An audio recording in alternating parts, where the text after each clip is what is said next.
Good morning, dear friends. Today we are going to learn grammar of Unit 4, use of present perfect tense. પૂર્ણ વર્તમાન કાળનો ઉપયોગ. બોલવાના થોડા સમય પહેલાં જ કોઈ ક્રિયા પૂરી થઈ છે તે દર્શાવવા માટે પ્રેઝન્ટ પરફેક્ટ ટેન્સ એટલે કે પૂર્ણ વર્તમાન કાળનો ઉપયોગ થાય છે. અર્થાત કોઈ ક્રિયા તરતમાં જ પૂરી થઈ ગઈ હોય ત્યારે પૂર્ણ વર્તમાન કાળનો ઉપયોગ થાય છે. પૂર્ણ વર્તમાન કાળની વાક્ય રચના જોઈએ તો હેઝ કે હેવ પ્લસ ક્રિયાપદનું ભૂતકૃદંતનું રૂપ, જેને ઇંગ્લિશમાં પાસ્ટ પાર્ટિસિપલ કહેવાય છે. કોઈ પણ ક્રિયાપદ હોય તો આપણે એના 3 રૂપો વિશે શીખવું જરૂરી જ છે. મૂળ રૂપ, ભૂતકાળનું રૂપ અને ભૂતકૃદંતનું રૂપ, કે જેને પાસ્ટ પાર્ટિસિપલ કહેવાય છે. તો પૂર્ણ વર્તમાન કાળમાં આપણે ત્રીજા રૂપનો એટલે કે પાસ્ટ પાર્ટિસિપલનો ઉપયોગ કરવાનો હોવાથી ત્રણેય રૂપો દરેક ક્રિયાપદના આવડવા જરૂરી છે. હવે હેવ કે હેઝ વાપરવાનું એવું તો મેં કહ્યું, પણ એવો પ્રશ્ન થાય કે હેવ ક્યારે વાપરવો અને હેઝ ક્યારે વાપરવું. તો જો કરતા આઈ, વી, યુ કે ધે હોય તો હેવ વાપરવું, અને જો કરતા હી, સી કે ઈટ હોય તો હેઝનો ઉપયોગ કરવો. આઈ હેવ સીન, આઈની જોડે આપણે હેવ વાપર્યું. હવે આ સીન શબ્દ જોઈને એવું થાય કે આ પાસ્ટ પાર્ટિસિપલ છે. કોનું? સીનું. SEE સી એટલે જોવું, એનું ભૂતકાળ થાય SAW સો, અને એનું ત્રીજું રૂપ એટલે કે પાસ્ટ પાર્ટિસિપલ થાય સીન SEEN. અહીંયા હેવ કેમ વપરાયું છે? તો આઈ કરતા છે, તો આઈની જોડે આપણે હેવનો ઉપયોગ કરીશું. અને ત્રીજું રૂપ સીનું ત્રીજું રૂપ SEEN સીન થાય છે. વીની જોડે પણ એ જ રીતે હેવ, યુની જોડે હેવ, ધેની જોડે પણ હેવ. અને દરેકમાં તમે જોશો તો ક્રિયાપદનું સીનું ત્રીજું રૂપ સીન જ છે. આઈ, વી, યુ, ધે જોડે આપણે હેવનો ઉપયોગ કરીશું. હી, સી અને ઇટની જોડે આપણે હેઝનો ઉપયોગ કરીશું. અને દરેકમાં ક્રિયાપદનું ત્રીજું રૂપ એટલે કે પાસ્ટ પાર્ટિસિપલ ફોર્મ સીનું સીન થાય. દરેક ક્રિયાપદના ત્રીજા રૂપો ખાસ યાદ રાખવા પડશે, તો જ આ કાળ બરાબર આવડશે. થોડા એક્ઝામ્પલ જોઈએ. My father has gone out, my father has gone out. કૌંસમાં ગો છે તો ગો એ મૂળ રૂપ છે. ફાધર એટલે હી હોય તો આપણે હેઝનો ઉપયોગ કરીએ છીએ. ગોનું ભૂતકાળ વેન્ટ થાય, પણ ત્રીજું રૂપ ગોન થાય.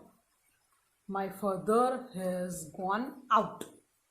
આઈ હેવ ફિનિશ માય હોમવર્ક. આઈની જોડે આપણે હેવ વપરાય. ફિનિશનું ભૂતકાળ અને ત્રીજું રૂપ બંને સરખા હોવાથી અહીંયા તમને એવું લાગે ઈડી લગાવો છે એટલે આ તો ભૂતકાળ જ છે, પણ એકચ્યુઅલી ભૂતકાળ અને ત્રીજું રૂપ બંને ફિનિશના સરખા છે. I have finish my homework. They have told me the news. ટેલનું ભૂતકાળ એ ટોલ્ડ થાય, અને ત્રીજું રૂપ એટલે કે પાસ્ટ પાર્ટિસિપલ ફોર્મ પણ ટોલ્ડ જ થાય. અને ધે છે એટલે હેવ. આઈની જોડે હેવ. Received your letter. રિસીવમાં ફક્ત ડી જ લાગે, ભૂતકાળનું રૂપ અને ત્રીજું રૂપ સરખા છે. We have won the match. વીની જોડે હેવનો ઉપયોગ થાય. વિનનું ભૂતકાળ વન અને ત્રીજું રૂપ પણ won. We have won the match.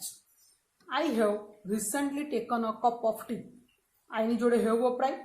હવે આ ટેકન કઈથી આવ્યું એવું થાય પ્રશ્ન, તો ટેકનું ભૂતકાળ ટુક અને ત્રીજું રૂપ થાય ટેકન.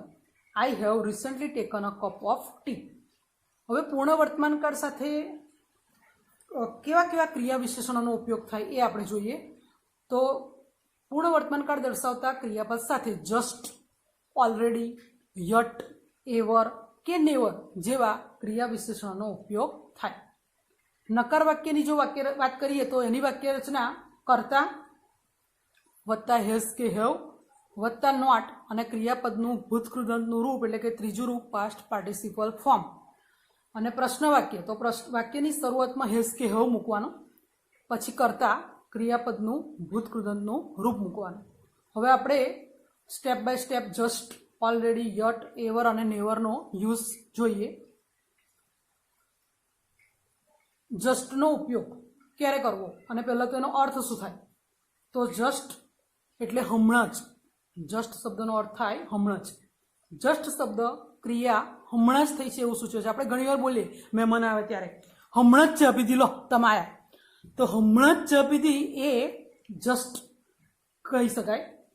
તો હેવ કે હેઝ પછી, પરંતુ ભૂતકૃદંતની પહેલાં જસ્ટનો ઉપયોગ થાય. હેવ કે હેઝ પછી પરંતુ ભૂતકૃદંત એટલે કે પાસ્ટ પાર્ટિસિપલની પહેલાં જસ્ટનો ઉપયોગ થાય છે. એક્ઝામ્પલ જોઈએ. આઈની જોડે have just taken a cup of T. ત્રીજા રૂપની પહેલાં જસ્ટ મૂકવાનું. આઈ પછી હેવ, ત્રીજા રૂપના પહેલાં જસ્ટ મૂકવાનું. અમે હમણાં જ પીધી. I have just taken a cup of tea. Taken, take, took, taken. My father has just come from his office. Father એટલે હી, એની જોડે આવે હેઝ, જસ્ટ. હવે આ કમ જે છે એ મૂળ રૂપે છે, એનું ભૂતકાળ થાય કેમ, અને પાછળનું પાસ્ટ પાર્ટિસિપલ ફોર્મ કમ થાય છે એટલે કમ મૂકેલું છે. ફ્રોમ હિઝ ઓફિસ, મારા પિતાજી અથવા પપ્પા હમણાં જ ઓફિસથી આવ્યા છે. They have just completed their work. ધેની જોડે હેવ જસ્ટ કમ્પ્લીટેડ. કમ્પ્લીટનું ભૂતકાળનું રૂપ અને ત્રીજું રૂપ કમ્પ્લીટેડ થાય ધેર વર્ક. તેઓએ હમણાં જ તેમનું કાર્ય પૂરું કર્યું છે. ઓલરેડીનો ઉપયોગ જોઈએ. ઓલરેડીનો અર્થ ક્યારનું અગાઉથી અથવા પહેલેથી થાય છે. ક્રિયા પૂર્ણ થઈ ગઈ છે એવો અર્થ દર્શાવવા પૂર્ણ વર્તમાનકાળ સૂચક ક્રિયાપદ સાથે ઓલરેડીનો ઉપયોગ થાય છે. વાક્યમાં હેઝ કે હેવ અને ભૂતકૃદંતની વચ્ચે ઓલરેડી શબ્દનો ઉપયોગ થાય છે. હેઝ કે હેવ પ્લસ ઓલરેડી પ્લસ ભૂતકૃદંતનું રૂપ. એક્ઝામ્પલ જોઈએ. I have already taken a bath. I છે એટલે હેવ વાપરીશું. ઓલરેડી ભૂતકૃદંતનું રૂપ.